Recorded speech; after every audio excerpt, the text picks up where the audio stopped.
tu veux te lancer dans la cybersécurité, tu as déjà forcément entendu parler de Kali Linux. Et donc le problème c'est que tout le monde l'installe et 90% des débutants galèrent, font n'importe quoi ou abandonnent. Donc dans cette vidéo je vais te montrer comment bien démarrer, qu'est-ce que Kali Linux, comment l'installer proprement sans niquer ton PC. Petit point important avant de commencer, tout ce que je vous montre je le fais sur mon propre matériel. Donc je tiens à vous rappeler que scanner ou attaquer un système qui ne vous appartient pas est totalement illégal, même si c'est à but pédagogique ou pour tester. Donc voilà, donc c'était le petit disclaimer, c'est parti, on attaque. Alors tout d'abord, qu'est-ce que Kali? Eh bien Kali Linux c'est une distribution Debian qui a été pensé pour la sécurité offensive, donc tout ce qui est pentest. Mais qu'est-ce qu'un pentest? Eh bien, un pentest, donc en français, test de pénétration. Donc, grosso modo, un pentest, eh ben, par exemple, vous avez une entreprise qui engage une personne pour tester leur sécurité informatique. Donc, la personne qui a été engagée par l'entreprise va essayer d'attaquer l'entreprise et essayer de découvrir toutes les failles possibles afin de mieux protéger l'entreprise. Et donc, Kali Linux va servir d'outil de travail pour ces personnes qui vont venir faire des pentests. On peut y lire qu'il y a plus de 600 outils dédiés à la cybersécurité.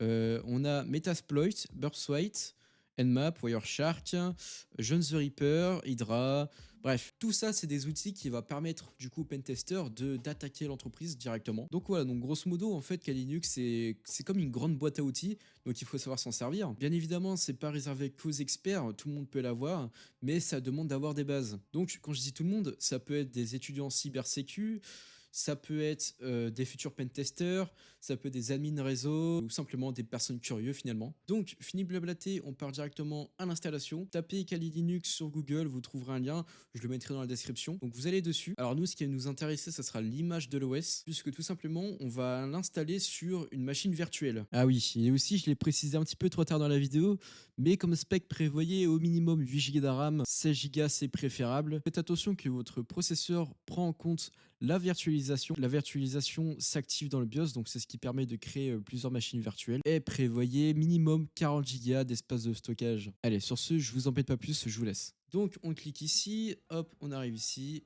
On clique sur le téléchargement et ça télécharge. Pendant que ça télécharge, nous allons aller installer Oracle VirtualBox. Alors qu'est-ce que VirtualBox? Eh ben c'est un logiciel qui va nous permettre de créer des machines virtuelles. Donc pareil, je mettrai le lien de téléchargement en description. Sinon vous allez ici, Download, et ici vous téléchargez Windows Host. Une fois les deux téléchargés, vous allez tout d'abord ouvrir VirtualBox. Donc on clique. Donc on arrive dans l'installation, donc vous faites suivant. Vous acceptez, suivant, suivant. Là, je vous conseille de faire oui si vous voulez avoir un accès Internet dans votre machine virtuelle. Ah, donc là, on voit qu'il nous manque des logiciels pour pouvoir faire tourner tout ça. Allez, on fait oui, suivant, installer. Donc, ça installe, on attend, on touche pas. Voilà, donc une fois que c'est installé, vous faites terminer. Ça va lancer le logiciel. Alors pour ma part, je l'avais déjà utilisé auparavant. Voilà, bon, je vais installer une petite machine virtuelle avec Windows 10 dessus. Ne vous en faites pas, je vais vous faire montrer comment créer une machine virtuelle directement. Donc une fois que vous avez suivi toutes mes étapes, que vous êtes arrivé ici, vous allez cliquer sur Nouvelle. Ici, vous allez mettre un petit nom, Kali Linux OS. Ensuite, ISO Image, donc ça du coup c'est l'image de l'OS. Donc vous allez cliquer ici, Autre.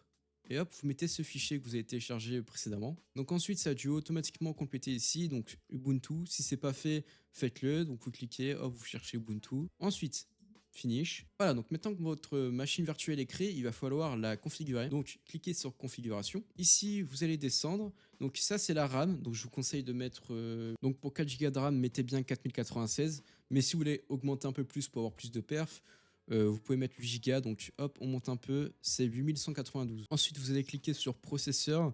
Ici, je vous conseille de mettre pareil 4 CPU Fred. Mais si vous avez un bon PC, vous pouvez aller monter jusqu'à 8. C'est très bien. Maintenant que vous avez configuré votre machine virtuelle, vous faites OK et vous pouvez cliquer sur démarrer. Alors l'écran il est dégueulasse, hein, on a un petit carré comme ça, ne vous en faites pas, on va pouvoir configurer ça directement dès que c'est installé. Donc quand vous arriverez ici, vous mettez French, donc français.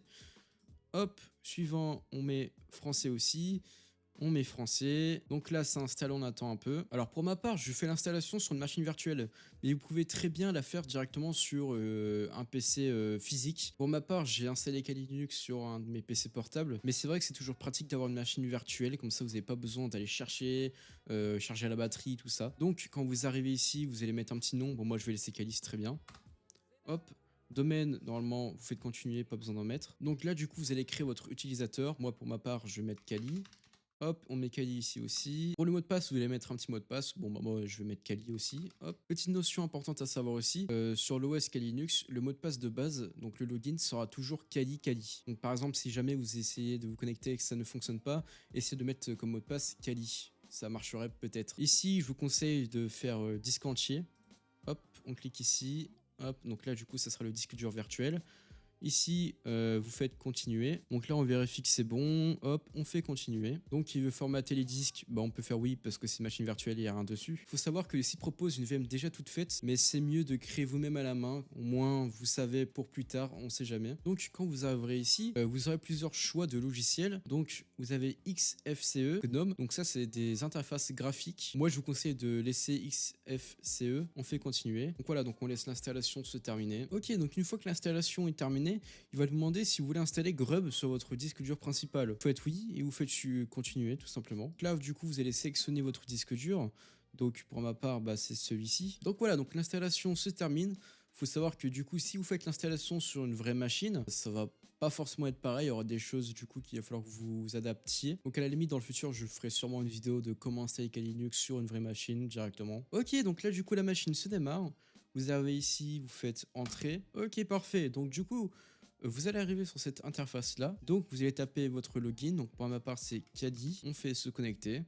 Et attention, ça prend un peu de temps à charger forcément parce que c'est sur une machine virtuelle. Mais sinon, une fois que c'est fini de charger, vous arrivez sur cette interface là. Donc première chose qu'on va faire, c'est que vous allez cliquer sur le terminal. Et vous allez taper sudo apt update esperluette sudo apt fall upgrade -y. Donc là, du coup, ce qu'on est en train de faire, c'est de mettre à jour le système. Donc je vous conseille de faire cette commande toutes les une semaine. Donc vous démarrez votre machine, vous faites une petite mise à jour, au moins vous êtes sûr que vous n'avez pas de problème. Donc en entendant que ça installe la mise à jour, si vous faites ça sur machine virtuelle, du coup vous voyez que c'est pas en plein écran, c'est assez moche. Donc ce que vous allez faire, c'est que vous allez cliquer en haut à gauche et ici vous allez taper affichage ou display en anglais si votre Kali Linux est en anglais. Vous allez lancer. Donc arrivé ici, vous mettez votre résolution. Donc pour ma part, c'est 1920 x 1080p. Hop, appliquer. Donc, dès que du coup vous avez mis à jour votre système, vous allez ouvrir un nouveau terminal. Et maintenant, je vais vous apprendre les commandes de base. Première commande, who am I, qui s'écrit comme ça, qui veut dire qui suis-je. Donc cette commande va vous permettre de savoir quel est votre login. Pour ma part, du coup, bah, c'est Kali. Deuxième commande, pwd, qui veut dire où suis-je. Donc cette commande vous montre dans quel chemin actuellement vous êtes. Donc par ma part, je suis dans Home Kali. Je vais ouvrir un dossier et vous allez voir qu'ici, vous avez bien Kali. Donc on le retrouve ici. Ce qui nous amène à la troisième commande, ls, qui va vous faire montrer tous les fichiers présents dans le répertoire dans lequel vous êtes. Donc on voit que du coup ça corrèle bien. Donc ici on a le bureau, bah, on a le bureau là, document, donc vous avez compris. Quatrième commande, cd, qui va nous permettre de nous déplacer directement dans le répertoire. Donc admettons vous avez envie de naviguer sur le bureau, bah, vous faites cd, bureau. Et donc voilà, donc maintenant vous êtes dans le bureau. Donc du coup, si je crée un dossier sur le bureau de test, donc hop, vous faites créer un dossier, test, coucou, hop, vous refaites ls, vous avez test coucou. Pour revenir en arrière, vous tapez tout simplement cd, hop, vous êtes revenu en arrière. Ensuite, du coup, pour nettoyer un terminal, vous faites clear.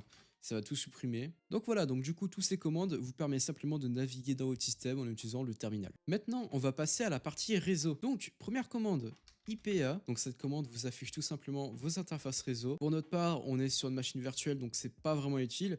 Mais si vous avez installé Kali Linux sur une vraie machine, ça vous sera utile. Vous avez ensuite la deuxième commande qui est ifconfig.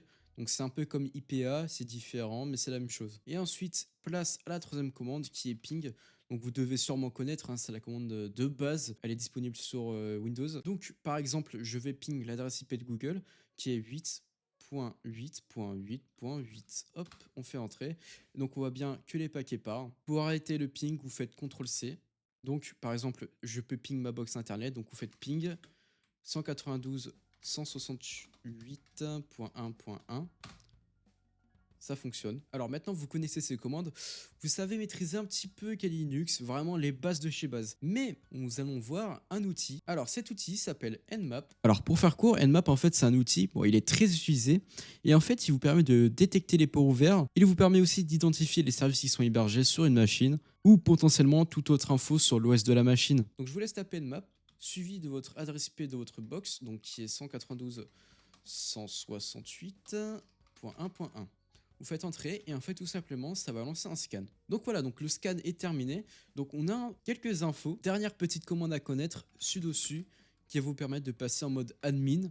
Donc vous tapez le mot de passe et en gros en fait quand vous ferez des commandes, vous n'aurez plus besoin de taper à chaque fois votre mot de passe à la main. Là directement en fait ça bypass. Et voilà, donc maintenant tu as Kali installé proprement et tu connais tes premières commandes. Aussi la semaine prochaine je sors une nouvelle vidéo.